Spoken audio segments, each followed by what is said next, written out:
voyage extraordinaire dans la science, faire entrer les sciences dans notre radio. Bonjour à toutes, bonjour à tous.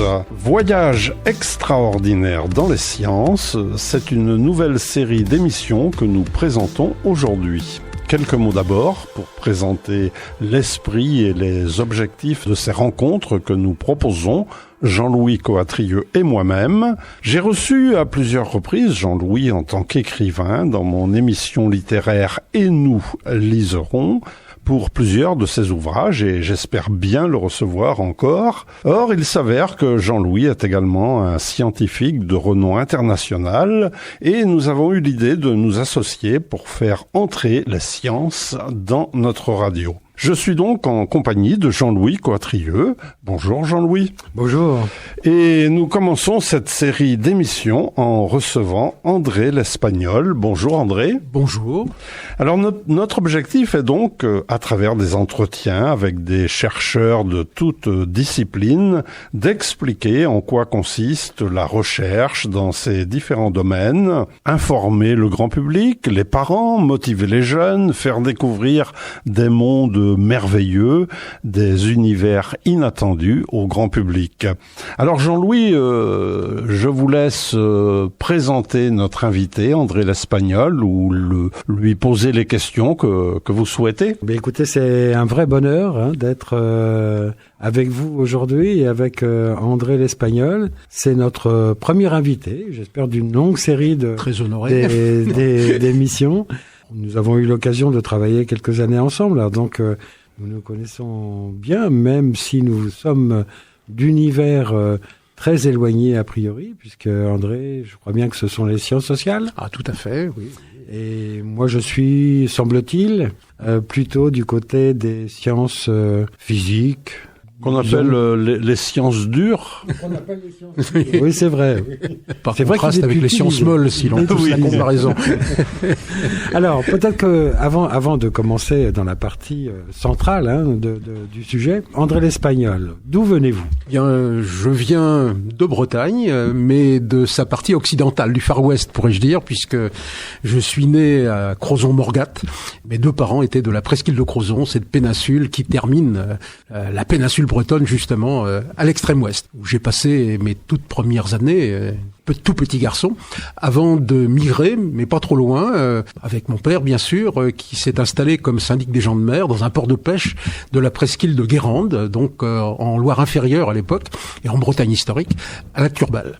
C'est là que j'ai passé ma jeunesse, avec des études primaires, bien sûr, mais ensuite secondaires, non loin de là, au lycée de la Baule, qui démarrait à une dizaine de kilomètres, une terminale à Saint-Nazaire, elle n'existait pas encore à la Baule, et puis, logiquement, alors j'ai fait le choix, on parlera des études, d'aller vers une certaine orientation, et je suis allé faire une propédeutique première année de fac, dans, je dirais, quelques baraques à Nantes, juste avant que ne démarre l'université de Nantes. C'était une succursale, en fait, de la faculté des lettres de Rennes. Et je suis allé l'année suivante, après la propé, parce que j'avais passé un concours de recrutement pour devenir professeur du secondaire, l'IPES, on appelait ça alors. Je suis allé, je dirais, dans ce qui était la capitale académique de la Bretagne et de l'Ouest, Rennes. Donc, je suis arrivé à Rennes en 61. Où j'ai fait mes études d'histoire. Pendant 4 ans, la fac des lettres. C'était Place Hoche dans l'ancien séminaire. Maintenant, faculté de sciences économiques. Alors, on va y revenir, de toute façon, sur cet aspect-là. Mais alors, dites-moi d'abord, quand même, l'espagnol.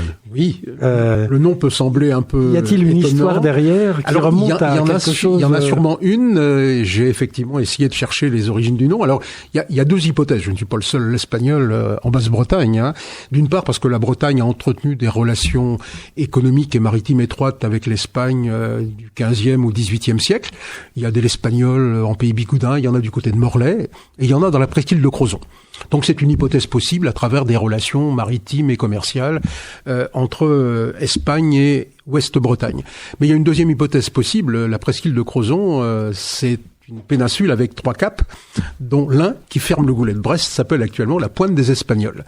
Pointe des Espagnols, parce que cette pointe a été occupée pendant quelques mois, en 1594, par un contingent de soldats espagnols, qui venaient d'ailleurs de l'estuaire du Blavet, où il y avait une base espagnole pendant les guerres de religion, pour tenter de construire un fort et de menacer ainsi Brest, qui était contrôlé par les ennemis, partisan de Henri IV et des soldats anglais. Et donc, il y a eu construction d'un fort avec une garnison, mais qui s'est fait attaquer très vite par les royalistes français, partisans d'Henri IV et les Anglais, et qui a dû capituler. Et la garnison a été quasiment, après s'être rendue, a été massacrée, sauf, dit-on, 6 ou 7 soldats qui ont réussi à s'échapper. Alors, une des hypothèses, c'est que peut-être les Espagnols de la presqu'île descendent de ces très brefs occupants espagnols qui ont réchappé au massacre. Mais je n'ai pas la preuve absolue. Je travaille sur la généalogie de ma famille. Je suis remonté jusqu'en 1630 et je n'arrive pas à remonter pour démontrer cette hypothèse possible. Malgré mes compétences d'historien, je n'ai pas réussi à aller jusqu'au bout. Votre choix de l'histoire, ça vient de cette histoire familiale? Non, je ne pense pas. Mon choix de l'histoire, je crois que quand j'étais lycéen, j'étais assez polyvalent. Je m'intéressais à beaucoup de disciplines. J'étais bon à peu près dans toutes les disciplines, y compris scientifiques d'ailleurs, ce qui fait que on m'a orienté. J'ai fait série C et j'ai fait Math LM à Saint-Nazaire. Mais un peu, je dirais, par routine, parce que c'était comme ça. J'étais en C, je suis allé en Math LM. Mais ceci étant, j'avais quand même un souci particulier, un intérêt particulier, je dirais, pour ce qu'on dirait aujourd'hui des disciplines de sciences sociales. Je m'intéressais beaucoup à la géographie et à l'histoire également. Je dirais comprendre le monde dans sa réalité sociale, politique, économique. Ça m'a toujours intéressé. Y compris la réalité politique contemporaine. J'étais petit garçon, j'écoutais la radio, les événements. J'ai des souvenirs de 56, la crise de Suez, Budapest, du démarrage de la guerre d'Algérie, etc. De 58 et je dirais de l'arrivée au pouvoir du général de Gaulle, des péripéties autour de cela. Donc j'avais un intérêt pour cela. Et en classe de Math LM, sans que personne ne m'ait vraiment orienté, je dois dire que l'orientation à l'époque au lycée, c'était pas terrible. Je dirais, j'aurais pu aller logiquement vers une prépa sciences. J'ai eu le bac Math LM sans problème. Et puis, non, c'était pas ma vocation. Et je me dis, je vais faire autre chose. Je vais aller dans le secteur. Alors on dit lettres sciences humaines. Et c'est comme ça que j'ai décidé. Mon père m'a suivi, mais il m'a pas poussé non plus. Je suis allé donc vers une propédeutique qui était une première année de fac dans une fac des lettres, avec plusieurs possibilités, mais déjà un choix privilégié pour l'histoire. Donc c'est comme ça que je me suis orienté, parce que c'était, je dirais, un goût particulier. Pour comprendre le monde, mais le monde d'abord dans sa réalité. Le monde physique m'intéressait aussi, mais bien la chimie par exemple, mais le monde dans sa réalité sociale, politique, économique, culturelle. Donc voilà l'origine de ma vocation. Et avec un dernier mot, le hasard de ma vie fait que de ma famille aussi, enfin les origines familiales. Je suis né à Morgat, j'ai passé toute ma jeunesse à la Turballe, dans un port de pêche. Je suis du bord de mer. Et donc les réalités maritimes m'intéressaient. Ça pèsera bien sûr pour la suite. Je crois que c'était déjà de l'histoire dans l'histoire. Oui, l'égo-histoire. Oui. Chez les historiens, on appelle ça cet exercice, exercice d'égo-histoire. Mais ça s'est pas limité non plus à l'histoire. C'est-à-dire que l'histoire, vous la voyez comme étant une composante d'un champ plus grand. C'est vrai. C'est vrai, je dirais d'ailleurs, même quand je suis passé en propé, là, j'hésitais un peu. J'ai toujours eu un grand intérêt pour la géographie, dans ses aspects géographie économique, sociale, et puis le lien avec les paysages aussi. Donc la géographie m'a toujours beaucoup intéressé. Ça tombait bien, puisque dans les cursus universitaires, et après d'ailleurs dans les métiers, dans l'enseignement secondaire, en France, plus que dans beaucoup d'autres pays, histoire et géographie sont liés de manière consubstantielle, je dirais, depuis Vidal de Lablache et Lavis. Il y a un même plus, remontons à Michelet, il y a un mariage entre ces deux disciplines qui, à mon avis, est un mariage heureux, que je partage et que je continue à pratiquer. Donc j'ai toujours eu aussi un intérêt pour la géographie. Je dirais aussi que je m'intéressais beaucoup aux questions politiques, à l'organisation politique du monde, de la France d'abord, de même qu'aux rapports sociaux. Donc mon approche a toujours été sciences sociales. Je n'ai jamais séparé de l'histoire des autres sciences sociales. Et je dirais tant mieux, parce que quand je suis arrivé étudiant, c'était l'époque où à l'université commençait vraiment à s'imposer comme doctrine historique dominante, ce qu'on appelle l'école des annales, telle qu'elle avait été fondée par Marc Bloch et Lucien Febvre, telle que Fernand Braudel en était la grande figure, et qui précisément unissait non seulement histoire et géographie, la géohistoire, que Braudel a pratiqué largement, mais aussi avec les autres sciences sociales. C'était vraiment une préoccupation. Par exemple l'économie, par exemple la science politique.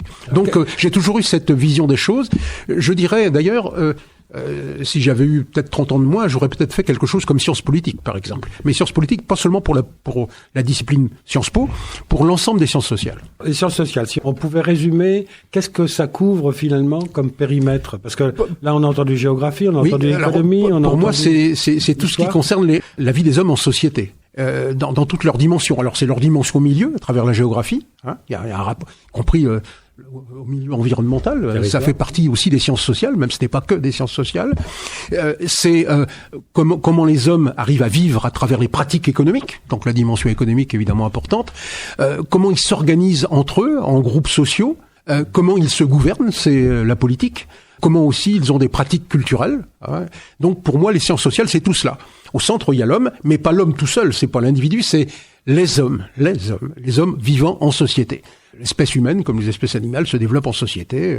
C'est vrai des fourmis, des souris, des bovins. Tout le monde vit en société dans ce monde. Et c'est l'homme en société qui m'intéresse, les hommes en société. Quand je dis les hommes des deux sexes, évidemment. Alors, vous parlez tous les deux de sciences sociales. On utilise aussi l'expression sciences humaines. Est-ce que oui, alors il y a un peu une nuance, je pense. Enfin, je dirais les deux sont accolés, mais par exemple, il peut y avoir dans ces sciences qui s'intéressent à l'homme, à l'être humain, une partie des sciences qui vont s'intéresser à l'être humain dans ses aspects plus individuels. Par exemple, la psychologie. Une partie de la psychologie, je crois, je dirais, est liée plus à la biologie. Elle travaille plus sur l'espèce humaine dans ce double aspect.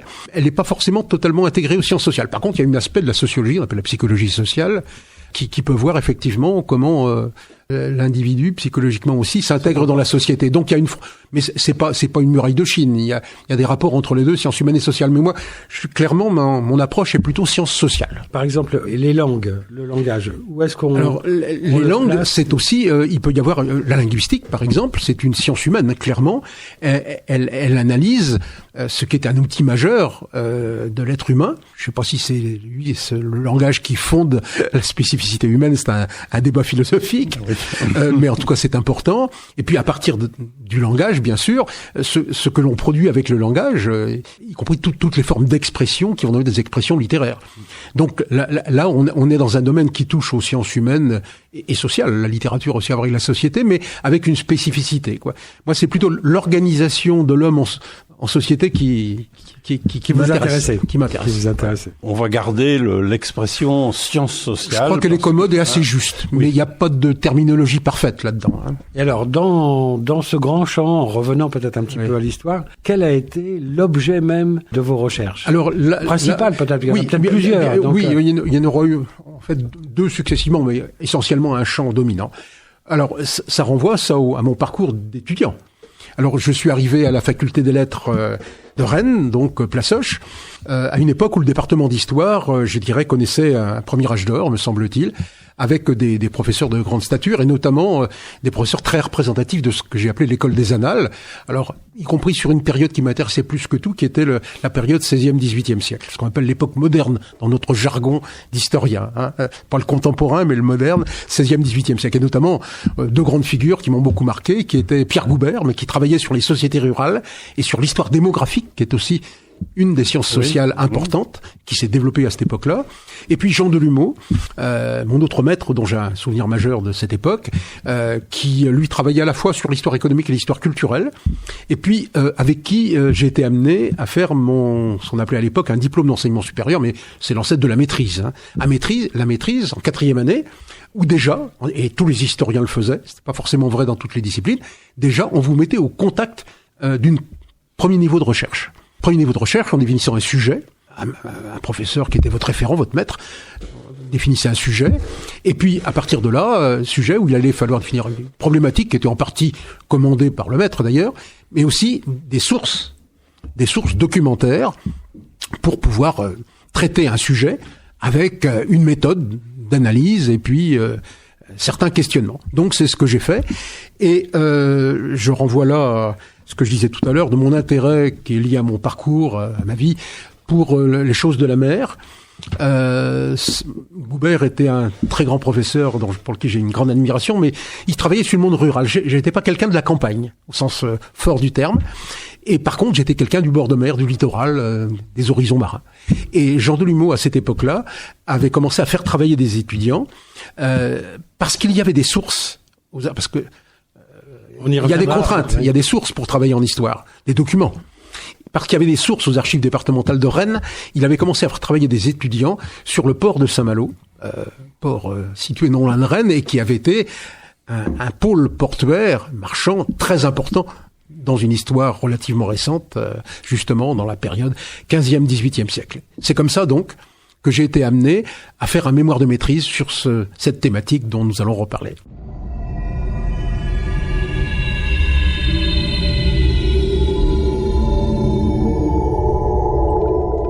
Voyage extraordinaire dans la science, faire entrer les sciences dans notre radio. Bonjour à toutes, bonjour à tous. Nous sommes à nouveau dans Voyage extraordinaire dans les sciences. Nous retrouvons Jean-Louis et moi-même notre premier invité, André l'Espagnol.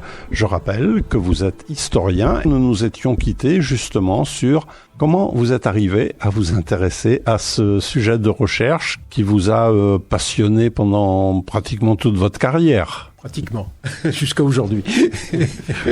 Jean-Louis ? Oui, eh bien, je crois que on est arrivé au moment où c'était les premiers pas de la recherche. Bien sûr. Alors, ces premiers pas, c'était des petits pas, sans doute. C'est des petits pas, bien sûr, et guidés par un maître. Bien sûr. Les grands pas, alors, maintenant. Oui, alors, du petit pas au grand pas, enfin, d'abord, c'est que dès cette maîtrise, donc, Delumeau m'a mis à travailler avec d'autres étudiants, d'ailleurs, sur, je dirais, l'histoire. C'est souvent collectif, d'ailleurs. Oui, et c'était une enquête collective que Jean Delumeau avait lancée. C'était relativement nouveau dans les années 60. Alors, il avait commencé vers 55 à peu près. Il avait mis au travail collectivement toute une série d'historiens qui arrivaient en nombre croissant, de jeunes historiens, pour travailler sur une série de documents permettant de reconstituer le mouvement du port de Saint-Malo de 1680 à la Révolution.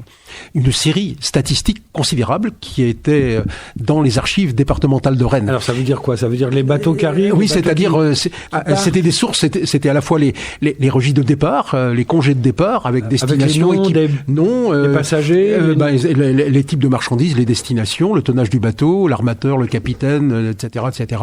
Donc les congés de départ et en même temps les rapports de capitaine au retour avec le trajet qui avait été fait vers quelle destination, Terre-Neuve, la Méditerranée, les Antilles, pour quel trafic et avec quelle cargaison de retour, avec quels incidents de mer aussi, combien de noyés, combien de morts de maladie aux Antilles, quelle cargaison de retour, quels incidents, tempêtes, attaques ennemies, etc., etc.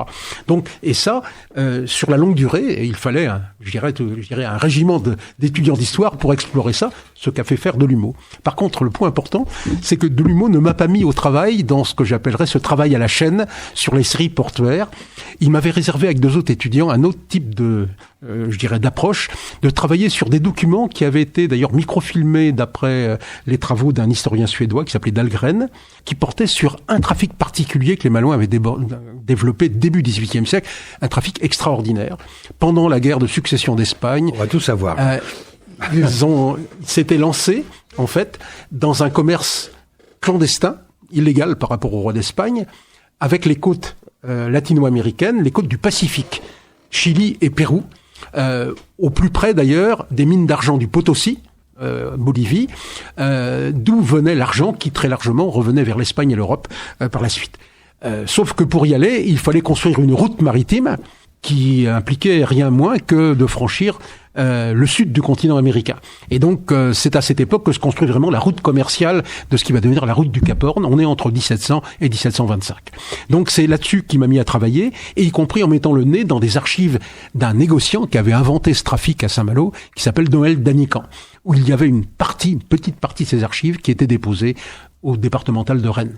Et donc, j'ai travaillé dès mon année de maîtrise sur ce sujet qui ouvrait des horizons assez extraordinaires sur une grande aventure à la fois maritime et économique à l'échelle mondiale à partir de Saint-Malo. C'était du trafic d'or, du trafic d'argent? Non, ce commerce reposait sur un mécanisme qui était déjà pratiqué mais de manière légale par Cadix. Il s'agit de l'exportation de produits manufacturés européens vers l'Amérique, et c'est principalement des toiles, et c'est là que se fait le lien d'ailleurs avec la Bretagne, parce que ces toiles sont principalement des toiles bretonnes, de la Bretagne intérieure, de l'Arquat, venant soit de la zone de Quintin, les Bretagnes, soit de la zone du Léon, les craies du Léon, et ces toiles donc étaient un produit demandé par les élites créoles espagnoles d'Amérique, à haute valeur, des produits à haute valeur, qui étaient le produit principal d'exportation vers cette Amérique espagnole. Et au retour, ces toiles étaient échangées principalement. Il y avait aussi quelques produits coloniaux du type la cochenille, par exemple, qui est un colorant à haute valeur, mais essentiellement contre de l'argent produit par les mines américaines, et notamment la fameuse mine du Potosí dans la Bolivie actuelle, à 4000 mètres d'altitude. Et donc c'est cet argent qui revenait sur les navires vers les ports bretons, Saint-Malo, une partie ont atterri aussi à Port-Louis parce qu'on était en pleine guerre, dans l'estuaire du Blavet, en quantité considérable. Il s'agit d'un trafic de dimension majeure. On parle de millions de livres de tournois et une source d'enrichissement formidable pour ceux qui avaient réussi à mettre pendant un court moment, je dirais, ce trafic en place. Donc on était là au cœur d'une affaire vraiment extraordinaire et qui en même temps nous plaçait au cœur d'un aspect de la mondialisation où la Bretagne était vraiment impliquée. Mais c'est une chance que vous avez eue, parce que j'imagine quelques-uns des étudiants en train de travailler sur des archives, des registres interminables. Oui. Ça devait quand même être... Oui, alors j'ai eu une chance à travers ce sujet-là, effectivement, et notamment de pouvoir découvrir les archives d'Anican, c'est-à-dire les archives permettant de voir de l'intérieur ce que c'est que l'action d'un grand négociant et ses choix et comment il réunit des capitaux, comment ça se structure, etc. Par contre, même en travaillant sur le registre portuaire, il y avait des choses tout à fait passionnantes. C'est la grande époque de la course à Saint-Malo, et vous aviez dans les rapports de capitaine, vous travaillez sur l'année, mais je ne sais pas moi, 1710-1711, vous allez travailler sur l'expédition de Rio de Janeiro, du Duguay Trouin, enfin, vous allez travailler sur d'autres expéditions corsaires, et puis plus globalement, de manière prosaïque, vous travaillez dans une année de paix, vous allez travailler à travers les armements, mais à travers les rôles d'équipage que vous pouvez travailler, à travers les rapports de capitaine, sur qu'est-ce que c'était que l'activité à Terre-Neuve, qui mobilisait des milliers d'hommes depuis toute la côte nord de Bretagne, chaque année, pour aller travailler sur les côtes de la grande île nord-américaine. Tout cela est aussi passionnant. Je veux dire, moi j'étais tombé sur un aspect extraordinaire, mais il y avait des aspects plus prosaïques qui étaient tout aussi passionnants, et je crois que des générations d'historiens, dans ces années 1955-1970, se sont effectivement passionnés pour cette forme d'histoire et maritime et économique et sociale. Ouais, c'était une impression que j'avais comme ça, oui, cette impression qu'il y avait des sujets qui étaient peut-être un peu plus oui, il pouvait y avoir des sujets à certains moments plus passionnants. Dans l'enquête sur le trafic portuaire, évidemment, ce qui était plus monotone, mais c'est un aspect du travail scientifique, il y avait tout un travail statistique. Oui. Vous comptiez des bateaux, des tonnages, des nombres de matelots à l'entrée, au retour, et à partir de là, tout le projet de Delumeau était de faire une grande série, qu'il a faite d'ailleurs, de 1680 à 1792, de l'évolution dans le temps du trafic portuaire et de ses différents sous-trafics pour comprendre un peu ce qu'est l'activité d'un grand port. Alors, dites-nous maintenant, pourquoi on peut faire ces choses-là ? Alors, pourquoi ? Vous voulez dire en termes de conditions de possibilité ou en termes de choix ? C'est-à-dire, à quoi ça sert ? À quoi ça sert ? Alors, à quoi ça sert ? En termes d'utilité directe, à rien. Par contre, je pense que le propre de la science, quelle qu'elle soit, c'est d'essayer de comprendre le monde. Alors là, on est dans une fraction de cette compréhension du monde qui est du monde social, des hommes vivant en société. On vit là, alors j'ai progressivement saisi un peu comment on pouvait imbriquer tout cela. On est dans un moment où on peut étudier à partir de ces sources, y compris puis les archives de Rennes ici, mais ça pourrait être vrai à Bordeaux, à Nantes ou ailleurs. On peut travailler sur un moment où se met en place une forme de la mondialisation, pour employer des mots d'aujourd'hui. Une forme quand je travaille sur ces navires malouins qui vont partir de Saint-Malo pour aller jusqu'à Concepción, puis ensuite à Rica et Callao, et revenir avec leur cargaison d'argent, c'est un moment de la mondialisation. Derrière, il y a les paysans bretons qui travaillent la toile du côté de Quintin ou du côté de Landivisio. Vous avez ces mineurs indiens qui, en travail forcé, vont aller extraire l'argent des mines du Potosí, et les convois de muletiers qui vont les descendre vers les côtes du Pacifique. Et puis tous les marchands qui, aux différents stades, contrôlent ça et s'accaparent le plus gros des profits. Donc, on est dans un moment de la mondialisation où non seulement le port de Saint-Malo, qui se trouvait être à côté de Rennes, mais où la Bretagne, par exemple, et plus globalement la France de l'Ouest, est très impliquée. Et ça, c'est, je dirais, quelque chose qui était à révéler. Je dirais, pour ceux qui pensaient, par exemple, 1960 que la Bretagne c'était une province paysanne en retard et enfermée dans ses bocages, dans ses rivages et tout à fait, je dirais, éloignée des grands mouvements du monde. Pas du tout. Ce que cette réalité-là nous montrait, je dis, c'est une Bretagne qui est en plein dans la mondialisation. Avec pour certains d'ailleurs des occasions d'en tirer des profits tout à fait considérables à travers ces messieurs de Saint-Malo que j'introduirai par la suite, dont on voit quelques traces, me semble-t-il, dans la pierre encore aujourd'hui. Donc c'est pas du tout un anachronisme que de parler de mondialisation. Bien sûr, le concept à l'époque n'existait pas, mais Fernand Braudel, qui a été un de mes maîtres intellectuels, dès cette époque-là, développé dans travaux tout à fait considérables, je dirais cette vision, je dirais de ce qu'il appelait une économie monde en développement. Donc le concept d'économie monde et de Braudel, il date des années 60. Donc on est en plein déjà là-dedans, même si la terminologie mondialisation est plus récente, beaucoup de gens pensant que la mondialisation ça a démarré en 1960. L'apport des historiens, à quoi ça sert les historiens, c'est à leur montrer que c'est pas du tout le cas. Et qu'il y a eu plusieurs âges de la mondialisation, avec des différences bien sûr, et que là, on se polarisait sur un de ces âges de la mondialisation. Là, on comprend bien à travers ces propos que le petit pas s'est déjà transformé en grand pas, et que ça allait se poursuivre. Alors, il va pas se poursuivre tout de suite parce qu'il y a les aléas de la vie. Enfin, d'une part, dès le lendemain de ma maîtrise, il fallait que je prépare l'agrégation, ce qui vous met sur un autre genre d'exercice que j'ai obtenu en 1965. Logiquement, un agrégé, il va enseigner en lycée. J'ai fait une première année de lycée à Laval, d'ailleurs pas trop loin. Je gardais le contact avec Rennes. Et puis alors après, à cette époque-là, il existait le service dit militaire. Service national. Et en fait, c'est l'époque, on est à l'époque gaulliste, la guerre d'Algérie est terminée. J'ai eu cette chance d'être d'une génération qui vient juste après. J'ai commencé mes études, la guerre d'Algérie existait encore. J'ai participé à des manifestations contre la guerre d'Algérie. Mais la guerre s'est terminée en 62. Et la politique gaulliste va être une politique mondiale aussi d'expansion de l'influence française, en utilisant notamment cette ressource intellectuelle, c'est du soft power, cette ressource intellectuelle qui était des jeunes qui se formaient en nombre à l'université ou dans les écoles, et que l'on allait pouvoir envoyer, je dirais, pour propager l'influence française, mais au bon sens du terme, par exemple comme enseignant dans différents pays. Alors c'est l'époque où la coopération se généralise comme possibilité, au lieu de faire son service. J'aurais pu y aller, j'avais été contacté d'ailleurs pour aller à Couët-Quidan enseigner aux élèves de l'école de l'armée de terre, mais c'était une autre possibilité. Mais là j'ai préféré le grand large. Déjà, j'avais découvert la mondialisation et j'ai eu la chance qu'on me propose. Le Québec et Saint-Malo, c'est pas... en plus c'est pas neutre, il y a quelques liens. Et donc quand j'ai vu qu'il y avait des postes non seulement au Canada mais au Québec, j'ai dit oui, j'ai saisi l'occasion et c'est comme ça que je suis parti comme coopérant. En fait, je suis resté 4 ans au Québec. Alors, j'ai été affecté comme assistant, j'étais agrégé, assistant à l'Université de Montréal, une des universités francophones de cette grande ville nord-américaine. Et là, donc, j'ai même prolongé au-delà de mon temps de coopérant comme contractuel. J'ai fait 4 ans, en fait, d'enseignement avec un grand plaisir, en découvrant un autre monde, c'est le cas de le dire, un nouveau monde, y compris une société en plein bouleversement, qui était le Québec de la Révolution tranquille, avec y compris des pratiques pédagogiques nord-américaines qui étaient très différentes. Je suis parti en 66 au Québec, on est avant 68.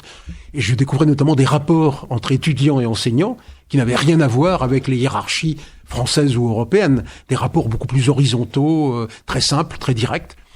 Des pratiques aussi de formation continue qu'on ne connaissait même pas. J'ai enseigné à des étudiants qui travaillaient dans la journée et qui venaient le soir suivre des cours du soir pour suivre des formations comme ceux qui étaient étudiants à plein temps. Donc des formes tout à fait nouvelles, passionnantes. Donc j'ai failli rester au Québec, je ne vous le cache pas.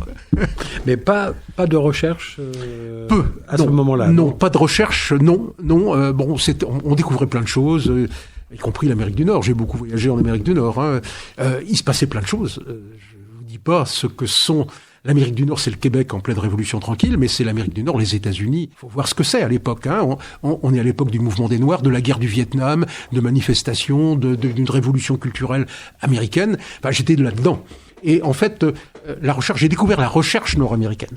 Donc, j'ai eu des contacts avec la recherche, je participais à des séminaires à l'Université de Montréal, mais je n'ai pas repris directement un travail de recherche, ou alors il aurait fallu que je le fasse sur des sources. J'aurais pu, des sources au Québec. Si j'étais resté, c'est ce que j'aurais fait. Mais je suis rentré en Bretagne. Et en rentrant en Bretagne, toujours Saint-Malo. Alors, oui, alors pourquoi ? Alors, il se trouve que J'étais donc assistant à Montréal. On est après 68. Hein. Je suis resté 4 ans, donc 66-70. C'est l'époque où l'université française a été bouleversée par 68. On est en pleine explosion démographique étudiante. Il y a des besoins d'enseignants. On crée des postes. C'est la croissance aussi. Hein. Les Grandes Glorieuses. On crée des postes d'assistants d'abord. Et donc j'ai été sollicité pour revenir. J'ai été sollicité par Goubert pour aller à Nanterre. J'ai été sollicité par Jean Delumeau, mon maître pour ma maîtrise, pour revenir à Rennes. Alors j'ai un peu hésité. D'ailleurs, est-ce que je reste au Québec ? C'était bien séduisant. Est-ce que je reviens ? Et puis finalement, je suis revenu. Et je suis revenu à Rennes pour 2 raisons. D'une part, je crois que j'avais un désir de Bretagne, retrouver la Bretagne, être plus près de ma famille. Et puis aussi, revenir à Rennes, c'était la possibilité de renouer avec une recherche que j'avais commencée durant ma maîtrise et avec un professeur. Alors, il allait partir à Paris à ce moment-là, mais quand même, le lien était là. J'allais pouvoir reprendre ce que j'avais commencé à découvrir pendant ma maîtrise 5 ans plus tôt. Eh bien, c'est là-dessus qu'on va se quitter pour aujourd'hui. Pour la suite, hein, on voit déjà la direction qu'on va prendre. Merci André. Merci beaucoup. Merci Jean-Louis.